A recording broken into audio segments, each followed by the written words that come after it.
All right, and with our co-main event of the evening, we have Jake Matthews at 12-6 in the UFC, 19-6 across his MMA career, taking on the undefeated Michael Morales, 15-0, 3-0 in the UFC, with a couple good wins early in his UFC career to date. So should be a massively entertaining affair with the Ecuadorian Morales looking to really break that next glass ceiling in Matthews. And Matthews is sort of that. He's sort of the gatekeeper to gatekeepers at this point. And with a questionable chin where he was dropped by Semmelsberger, who we mentioned actually earlier on this card, and talking about Uros Medic, who we'll actually have an update for in a little bit as well. Or I guess when you're hearing this earlier in the card. But anyways, I'm getting sidetracked. But Matthews, the gatekeeper to gatekeepers, can have a bit of a questionable chin. He was dropped by Semmelsbergers multiple times, as I mentioned, and was knocked and actually has been knocked out a couple times throughout his UFC career. And that'll happen when you're 12-6. 12-6 in the UFC, was 7-0 coming into the UFC. And I mean, it has been a long UFC career for Jake Matthews. I mean, back in 2016, in the height of Kevin Lee, he was knocked out in the first round by him. He was choked out by James Vick back in 2015 in the UFC. And more recently, he was finished by Sean Brady, which happens. Sean Brady's an excellent fighter. We saw him lose recently, but an incredible fighter. And then beat Andre Fialho, who he was sort of discounted against. It was a pick'em fight because everyone knew Jake Matthews and the quality that he had on the mat and on the feet.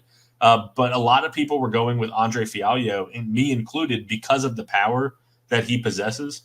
And the questionable chin of Jake Matthews. And what Jake Matthews did there was put on the performance of a lifetime and dominated Andre Fialho and eventually finishing him in the second round with the right cross.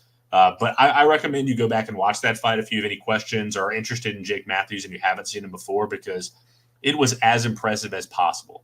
And a really big moment in his career is when he switched up from lightweight up to welterweight, moving up from 155 to 170. He was 5-3 when he was fighting over at 155, and is 8-3 since. And while he's lost 2 of his last 4, well, 2 of those come against Sean Brady and Matthew Semmelsberger, who you really can't fault all that much. Semmelsberger really hasn't been able to solidify himself among the elite or next to the elite, but still a very respectable fighter. And to lose to him by decision is respectable. But Morales, much more green to the UFC. Incredible knockout power. But what goes by the wayside because of his 11 knockouts and 1 submission is his wrestling. And ironically, that might be the best path to victory for him, is just to be able to wrestle, keep top control, and be able to do it, because on the feet, we know the powers that Matthews also has. And he's be able to knock out and finish other guys in the UFC. So, Andy, interested to hear where you have on this fight or what side you lean, but should be an interesting one.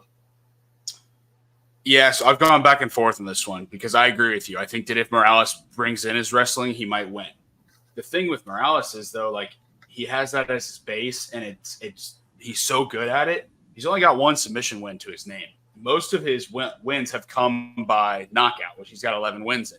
So I think that's his issue here, is he might think that he's better on the feet at striking than he actually is.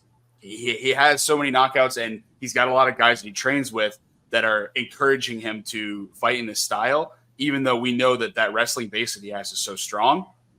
For me, Morales does not have great striking defense. He does have some long-range striking, which could give Matthews some trouble. But for me, I think Matthews is so experienced on the feet, and we saw Morales not look amazing against Max Griffin, that I think that there's some solid value here on Jake Matthews. And it goes into what I was saying. The dogs are barking on this card, man. And I know Matthews is a vet, and I'm a fan of Morales. I think that Morales has hopefully a long career at welterweight ahead of him, where I really think he's a stud. And we have some young studs starting to enter the welterweight division and potentially the rankings, and I consider him to be one of them. But I just have some serious concerns about that striking defense going up against a vet like Jake Matthews. Yeah, and I mean, I think that I'm right there with you. I think it's a close fight, and I've gone a little bit back and forth myself, actually. And I know to the listeners, y'all are probably like, "Oh, we all talked beforehand," and well, we didn't. Like Morales, if you haven't looked at the odds as a viewer or listener, Morales is up to -300. And I just don't see him as a 3-1 favorite in this fight. And yes, I get he's got the power. Yes, Jake Matthews has been finished before, but Jake Matthews is getting finished by some of the top guys. And I just think that it's much closer to a 2-1, maybe even closer to a pick'em than it is a 3-1 favorite. So I've got Matthews. I've got Matthews to win the fight overall, but I've got him as a bet too. And I've got him at plus 250, and I'm just throwing a half unit on it just because I think the odds are way farther apart than they should be. So, Andy, what about you? I'm going with a similar approach, man. I really – I'm not even joking. Like, when we started recording, I thought I was going to go with Morales, maybe throw him in a parlay. I can't do it. Like, I have serious concerns about his striking defense, and I can see him picking up his first loss against a vet. I think that this type of loss, though, against someone like Jake Matthews could really help Morales be like wake the fuck up and actually work, continue to grow that wrestling game that you've been so good at. Work on that striking defense. Then, when you get a loss like that that's more constructive, then he can maybe find the right people around him to really grow his game in a much more constructive way instead of trying the same shit, which didn't look as good in the last fight. So I'm also going with Matthews, the exact same approach as you. Go ahead. I know you want to say something real quick. Yeah, one more point before we switch into that last fight, too, that I really do want to make is that in Morales' few fights in the UFC, his striking defense hasn't been great. He really is trying to either engage on his terms or be all the way out. So he's either in or he's out. And so in a fight with Matthews, I mean, he's gotten popped in other fights. Matthews has good power. I think that we could end up maybe seeing Morales finished as well. So it'll be interesting. Both of us going with the underdog, and Matthews has a sizable underdog. I've got a half unit on it. Andy, do you have a half unit on it as well? Half unit as well. Yep. Hey, what you got at plus 250? Yep, I got it at plus 250 unless you can give me better.